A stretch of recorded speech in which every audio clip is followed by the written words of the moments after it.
Hey folks, Professor Finn here, and today we're going to continue our study of restorative art with the topic of discoloration and bleaching. Before we get into that, take a moment to like the video, share the video, subscribe to the channel, click notifications if you haven't already, and quick disclaimer, these are old lectures. Some of the presentation is old because I was just learning my education game at that time, and also because we're dealing with trauma, I'm not using photographs. That way we don't get any strikes on the channel for traumatic pictures. And what's the point of having pictures if I'm going to have to blur them out anyways? So let's go ahead and get the screen shared, get the pen tool ready, and as we have been doing, we will start with some definitions. First up, we have discoloration. Any abnormal color in the body can be removed by embalming. This is specifically referring to intravascular discolorations. Stain, to discolor with foreign matter. An area so discolored cannot be removed by embalming. That would be an extravascular discoloration. Disease, any deviation from or interruption of the normal structure or function of a body part, organ, or system. Decomposition, separation of compounds into simpler substances by the action of microbes and/or autolytic enzymes. Trauma, physical injury or wound caused by external force or violence. Lividity, or livor mortis, the post-mortem intravascular red-blue discoloration resulting from hypostasis blood. Hypostasis is the settling of blood and/or fluids to dependent portions of the body. Bleaching agents, which are chemicals that lighten or blanch skin discolorations. Bleaching, which is the act of lightening a discoloration. Surface compress, an absorbent material or pack saturated with an embalming chemical and placed in direct contact with the tissue.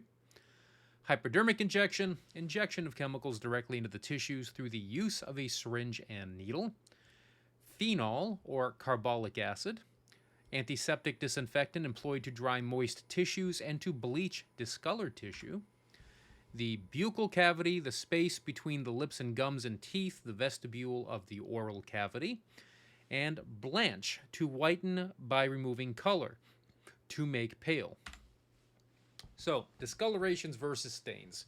Determining whether an area is discolored or stained is important to the embalmer. If you can't tell the difference, that's kind of a problem. If we are talking about intravascular versus extravascular discolorations, if you are going to operate off of the definition presented in this textbook, which is discoloration can be cleared by embalming, that means it is an intravascular discoloration. You should be able to push that out if you are doing your job well as an embalmer.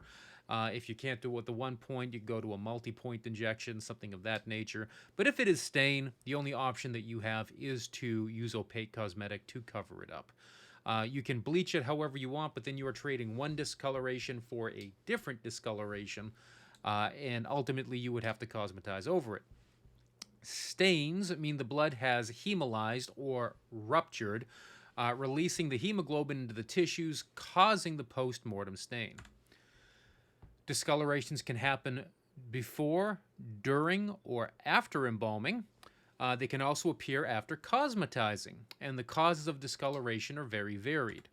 So first up, the before embalming discolorations. What are some reasons why the body can be discolored prior to embalming? Well, disease, decomposition, medical treatments, trauma or post-mortem lividity. During embalming, arterial solution that was too strong, so you could stain it using the active dyes in the fluid. Inadequate drainage can cause something called flushing. And using formaldehyde on jaundice case will turn them from yellow to green because it creates an acidic environment, and the acidic environment will oxidize the bilirubin to biliverdin, and they turn a different color. And after embalming, razor burns, graying due to inadequate drainage, which is the formaldehyde gray, embalmer's gray. It's what happens when formaldehyde reacts with the hemoglobin. It turns a slate gray color. And post-embalming decomp.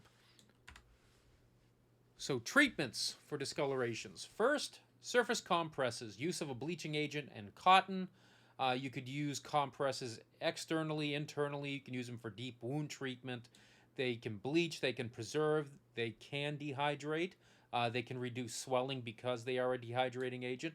And in order to do all this, they have to maintain contact. So generally, a pack will stay in one place. You could either use like a mildly adhesive autopsy gel, or you might have to use plastic wrap to hold it in place. So with surface compresses, apply massage cream to surrounding area to prevent bleaching and dehydration. So you want to create a firewall of massage cream or stone oil or something to prevent the agent from going where it shouldn't.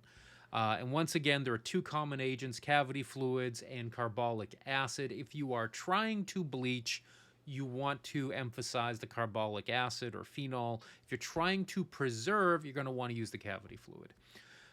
Cover compress with plastic to reduce fumes, check at regular intervals, and remove when stain is gone or reduced as much as can be. The trick here is both carbolic acid and cavity fluid will absolutely dehydrate an area to the point that you'd have to wax restore it.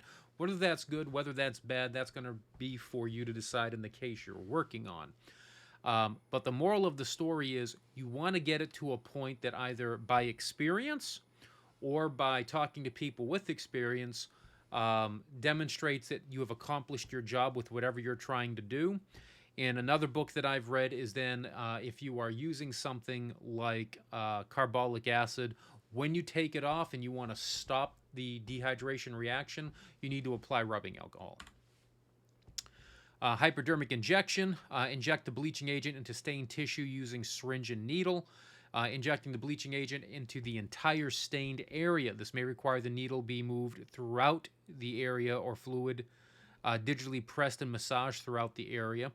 Try not to inject bleaching agent into a non-stained area, and seal the needle entry with a drop of adhesive. Tissue builder closes the hole it makes.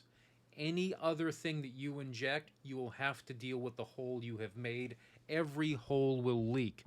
What you really don't want to happen is have a hole there, someone touch it, squeezes out maybe some carbolic acid, it gets on someone's hand, and now you have a lawsuit. Possible problems with injection. If you insert the needle below the stain, you'll miss it completely and waste the time. The other thing you could do is if you are going hot and heavy really quick, that may cause a swelling that you don't want there. If you're using arterial fluid, it may counterstain the area, the color of the dye in the fluid, thusly overcoloring the area. And it may cause dehydration or over-bleaching. So common dehydrating agents, you have cavity fluid, phenol, and plaster of Paris. Plaster of Paris is not something that you would inject like the other two. This is something that you would place in, say, a deep wound or something to both dehydrate, form a barrier, but understand that it comes in contact with good tissue. It will wick the moisture from the tissue, causing it to dehydrate. Constricting agents will also reduce distension. Common adhesive and binding agents, massage cream, petroleum jelly, hobby cement, cyanoacrylates or super glues. There's a wide variety of things people can use for adhesives. With bleaching agents, it says cavity fluid and phenol and alcohol. In the modern texts, I tend to see phenol used more often than not when it comes to bleaching. Most cavity fluids have phenol in it. There are some product lines out there. Frigid Fluid, for instance, has I think an exclusively phenol-based fluid line. Well, you're obviously getting the best of both worlds. If you are trying to preserve, you really want the stuff with formalin. So decide what it is that you are trying to do. Use the best product for it, but cavity fluid and phenol are both considered bleaching agents. And once again, when you are done using phenol, deactivate it using rubbing alcohol. Sodium chloride, bleach, is not in the book, but that can be used. Any type of special bleaching fluid. And you might ask, well, how do I determine if the fluid that I'm using for arterial injection is a bleaching fluid? Read the description in the catalog. It'll tell you whether it's bleaching. and autopsy gel, preservative gels.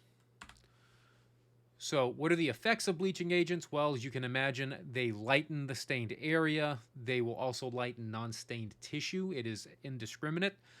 They will also dehydrate, and they may fix tissue. So one of the ways that phenol will fix tissue is it will pull the moisture out and dehydrate it.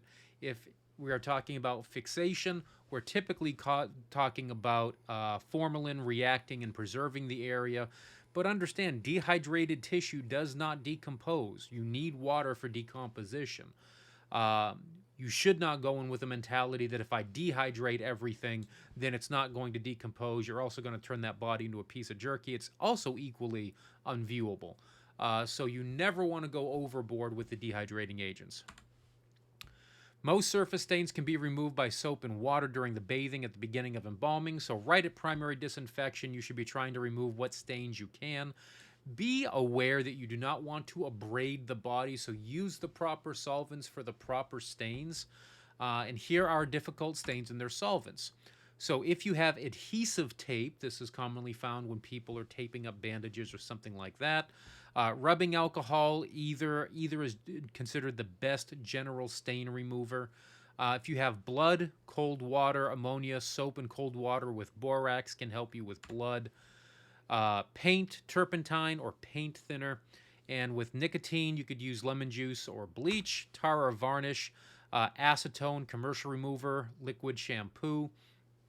And understand, if you're looking for something like acetone, you can buy it from your chemical companies at a premium, or you can go down to your home improvement store and pick up acetone as well at a far cheaper rate. So don't be afraid to raid your home improvement stores for certain types of solvents that you can get much more economically. Doesn't mean you have to buy a 25-gallon drum of this stuff. It just means a smaller bottle will probably be more cost-effective at your home improvement store than it would be if you bought that same size through a funeral supply store. If you have iodine, you could use alcohol, sodium thiosulfate, or sodium hypochlorate.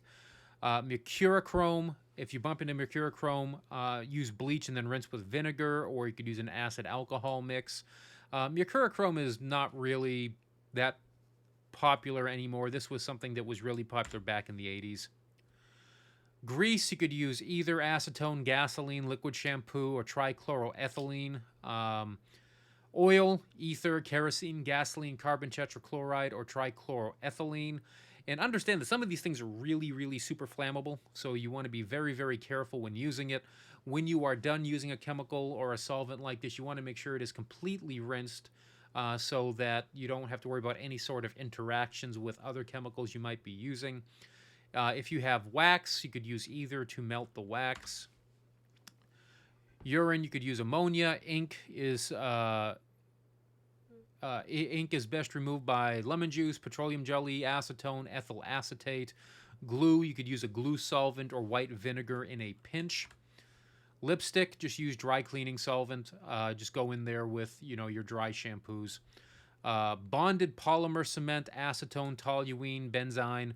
Creosote, you could use gasoline. Gentian violet, acid alcohol, and that works also for methylate and methylene blue. If you see ointments, trichloroethylene or ether will be a good solvent for those. Potassium permangranate, oxalic acid, or very dilute hydrochloric acid. No one really keeps hydrochloric acid lying around their funeral home, if I'm going to be honest. If you have resin, you could use benzene. Silver nitrate, paint with iodine, wash with soap and water, then apply bleach. The moral of the story here is what I would do in practice is I would keep a little cheat sheet of what melts what, so to speak. So if you do need and encounter something, you could just go ahead, refer to your cheat sheet and grab that thing, rather than trying to memorize all these and hold them in your head nonstop. Good news is most of these things will come off with either your dry solvent, your dry shampoo solvent, or soap and water, stuff that's readily available around the funeral home. If you are having trouble, try to identify what the substance is. If you are running into something, say a compound that is used by your local law enforcement agency, whether it's fingerprint ink or something like that, Don't be afraid to call and ask them what they use to remove it. They can probably tell you because they get it on themselves, and they will tell you the best solvent that you can use practically for that in practice. All right, folks, that wraps that one up. So once again, thank you for your attention. Don't forget to like and share the video, click notifications, subscribe to the channel, and we will see you next video.